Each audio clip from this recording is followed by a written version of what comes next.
तुम्हारे अंदर 100 हाथियों का बल है ना भीम, और मेरी भुजाओं में भी मेरे 100 पुत्रों का वध करते हुए तुम्हें तनिक भी पीड़ा नहीं हुई भीम? तनिक भी हृदय नहीं कांपा तुम्हारा अपने भ्राताओं का वध करते हुए?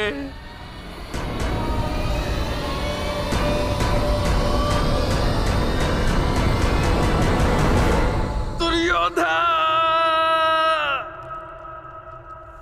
ये तुम्हारे लिए है पुत्र।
ये तुम्हारा अंत है भीम, अंत है, अंत है, अंत है।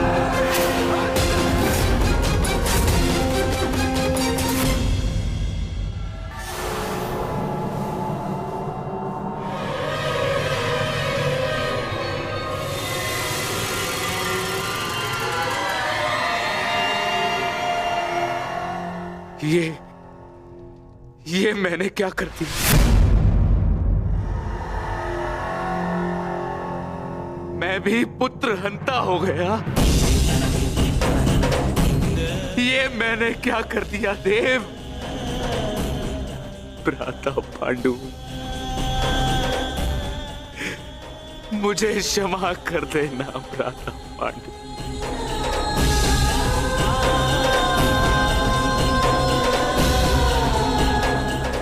प्रतिशोध की ज्वाला ने मेरे विवेक को हर लिया। क्षमा कर मुझे।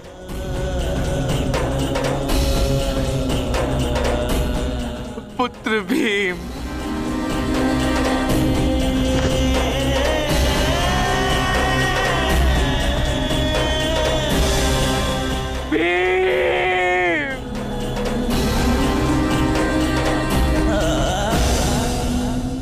आपने उचित कहा महाराज।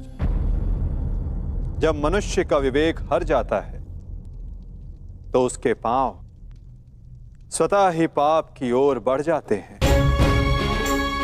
किंतु अभी समय नहीं आया है महाराज कि आप अपने भाई से क्षमा मांगे। आपके पुत्र विकोदर भीम अब भी जीवित हैं।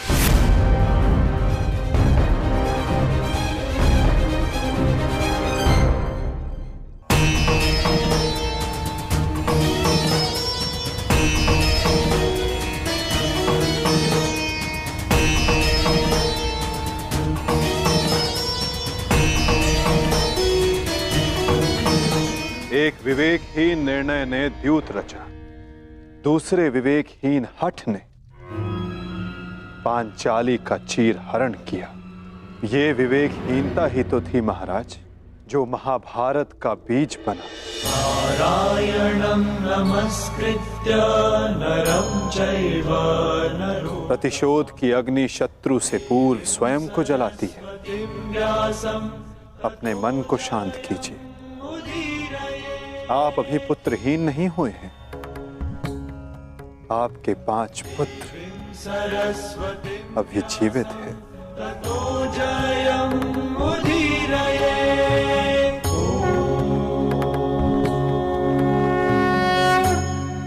अपने मन की अग्नि को शांत कीजिए। किंतु मेरे मन की अग्नि शांत नहीं होगी वासुदेव।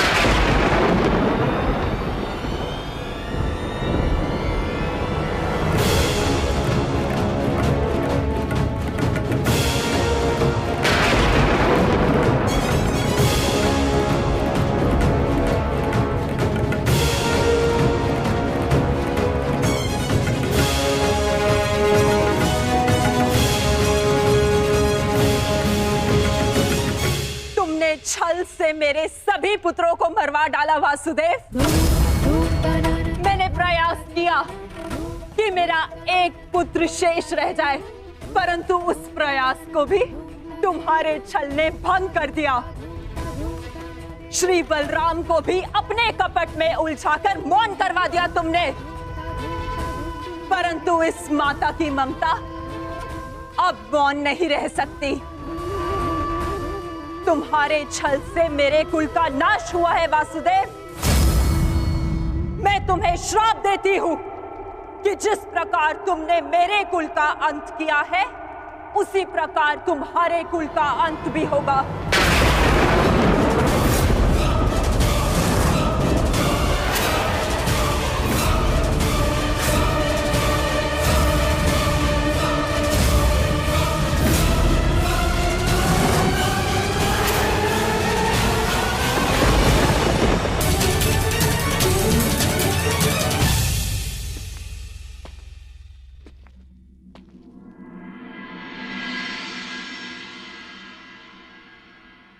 जिस प्रकार एक प्रसन्न माता का आशीष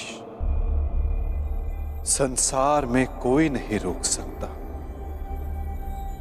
उसी प्रकार एक दुखद माता का श्राप संसार में कोई नहीं टाल सकता।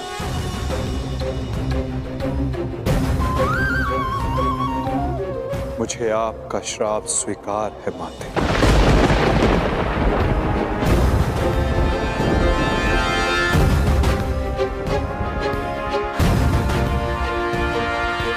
किंतु क्या आपको ज्ञात है कि इस युद्ध का सत्य क्या है? क्या आप जानती हैं कि इस महाविनाश, इस महायुद्ध का वास्तविक रूप क्या है? मेरे साथ चलिए माता, उस कुरुक्षेत्र की रणभूमि पर जो इस महाविध्वंस, इस महाभारत की साक्षी बनी है।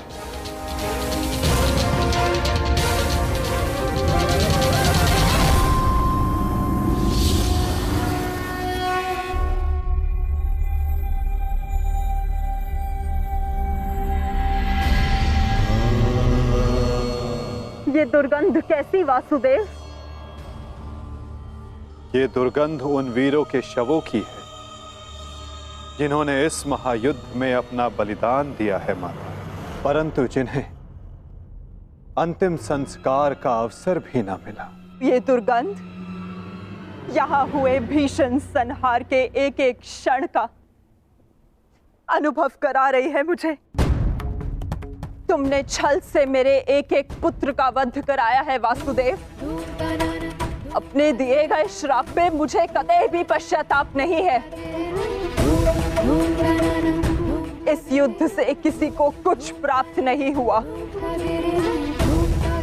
ये युद्ध सबके लिए दुर्भाग्य ही साबित हुआ है और तुम्हारे लिए भी ये दुर्भाग्य ही साबित होगा। और आज मेरे श्राप के रूप में तुम भी उस युद्ध से दुर्भाग्य ही लेकर जाओगे।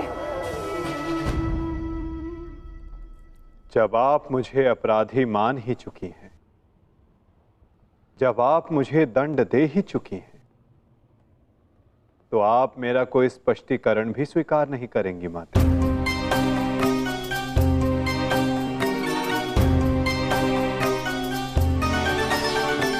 परंतु सत्य का भान आपके लिए आवश्यक है माता। जिनकी दृष्टि से इस महायुद्ध का कोई भी क्षण, कोई भी छल अनदेखा नहीं गया है माते,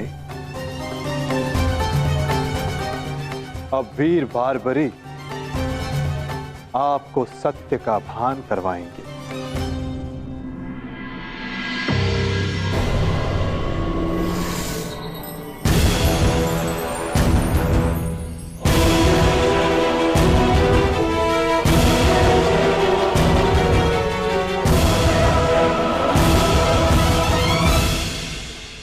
अब आपके समक्ष वीर बारबरीक है गांधार पुत्री, जो आपके पौत्र भी हैं, जो इस युद्ध के एकमात्र दर्शक हैं।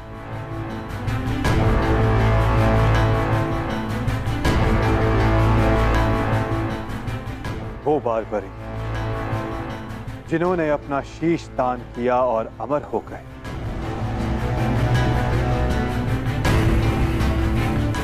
अब वही आपको सत्य का ज्ञान करवाएंगे। वीर बारबरीक की दृष्टि से इस महाभारत का कोई भी बल और छल अनदेखा नहीं रहा है माता। अब बारबरीक आपको सत्य बताएंगे। पुत्र बारबरीक, तुम स्वयं बताओ, क्या वासुदेव ने छल से मेरे पुत्रों का वध नहीं करवाया है? यदि तुमने इस युद्ध का एक एक क्षण निष्पक्ष होकर देखा है, तो बताओ, कौरव वंश के वट वृक्ष महामहिम भीष्म, जिन्हें इच्छा मृत्यु का वरदान था, क्या वासुदेव ने उन्हें अपने छल से धराशाही नहीं करवाया है? क्या वासुदेव ने द्रोण पुत्र अश्वत्थामा की मृत्यु का छल रचकर आचार्य द्रोण का वध नहीं करवाया है? क्या मेरे पुत्र दुर्योधन की रक्षा कर रहे उसके मित्र कर्ण को छल से नहीं मरवाया है वासुदेव ने? पुत्र दुर्योधन पर युद्ध के नियमों के विरुद्ध जाकर प्रहार किया गया, क्या वो वासुदेव का छल नहीं था? मेरे समस्त 100 पुत्रों के वध का कारण केवल वासुदेव है। क्या ये भी सत्य नहीं है बारबरीक?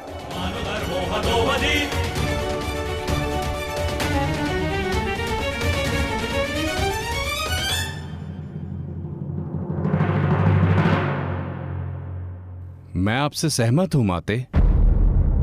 ये सब स्वयं वासुदेव ने करवाया।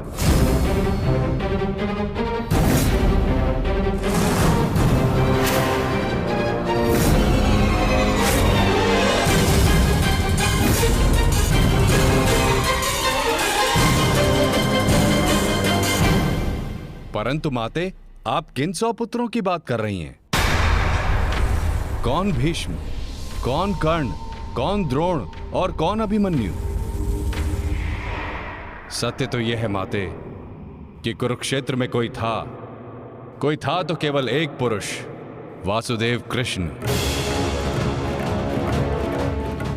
ना कोई भीष्म, ना कोई द्रोण और ना ही अंगराज कर्ण।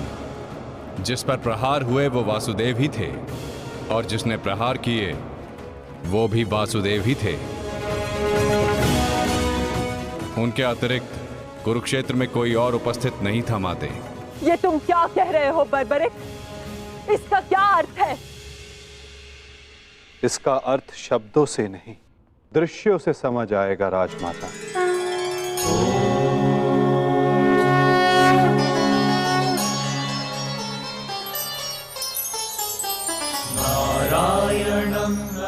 इस युद्ध के प्रारंभ से अंत तक हर प्रहार मैंने किया और हर प्रहार मैंने ही सहा।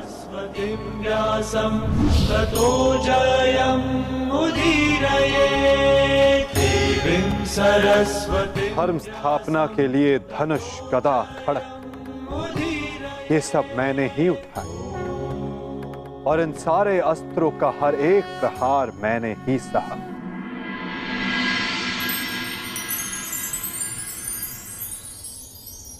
बाण चलाने वाला मैं ही था। पितामह!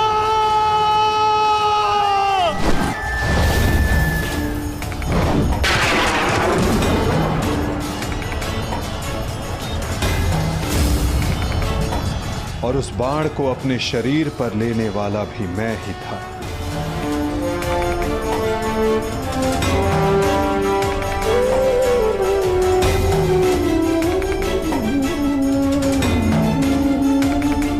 महामहिम भीष्म के रूप में भी मैं ही था और अर्जुन के रूप में भी मैं ही था।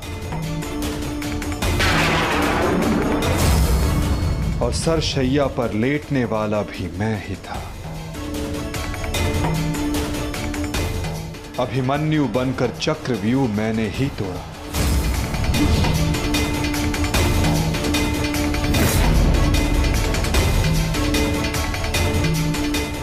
वापस आओ अभिमन्यु, लौट आओ, व्यूह में प्रवेश मत करो। विश्वास कीजिए दात्री, मैं इस चक्रव्यूह को तोड़ सकता हूं, और यदि मेरा सर कट भी जाए तब भी आपका सर गर्व से उठा रहेगा। और उस दिन मुझे ही घेर कर मारा गया।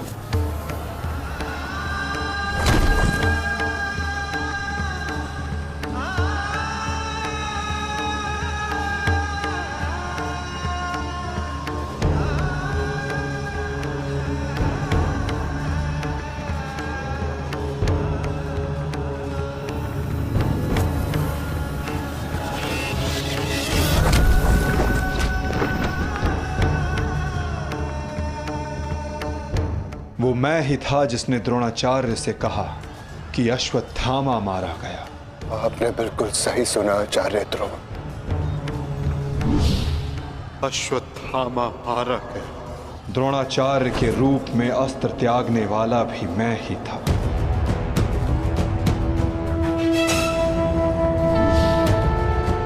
परंतु वो एक मनुष्य नहीं, एक हाथी था।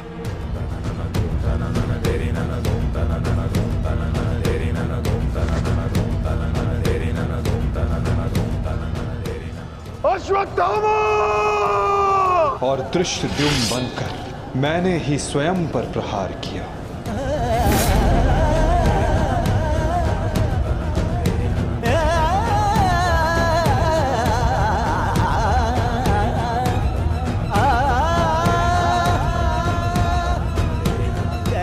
और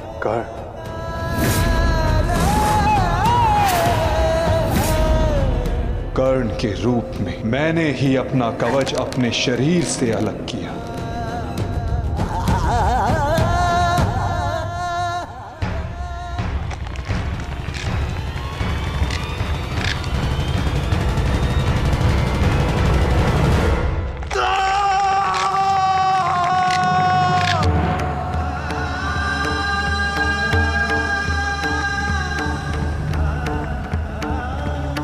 युद्ध के मध्य में मेरे ही रथ का चक्र धंसा और मेरे ही आदेश पर मैंने ही स्वयं पर अंजलि का अस्त्र चलाया। अंगराज को मुक्त करो पार्थ, अंजलि का अस्त्र का प्रयोग करो।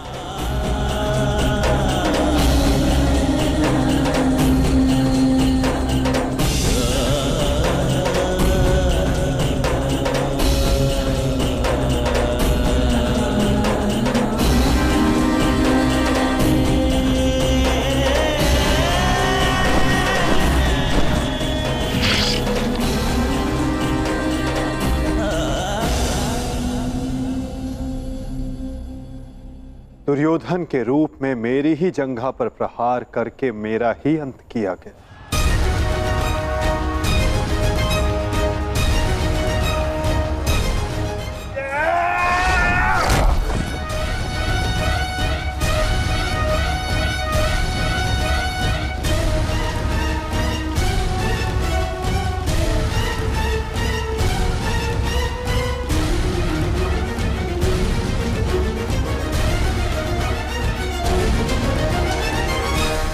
द्रुपद हो या धृष्टद्युम्न, विकोदर भीम हो या अर्जुन, सब में मैं ही था।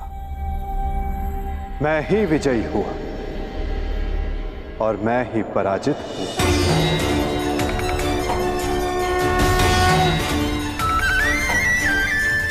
सबसे अधिक प्रहार मैंने की,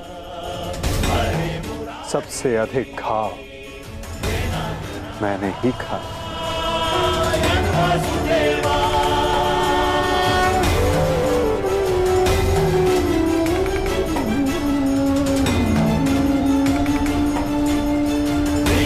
गोविंद 18 दिनों के इस महासंहार, हर बार मृत्यु मेरी ही हुई।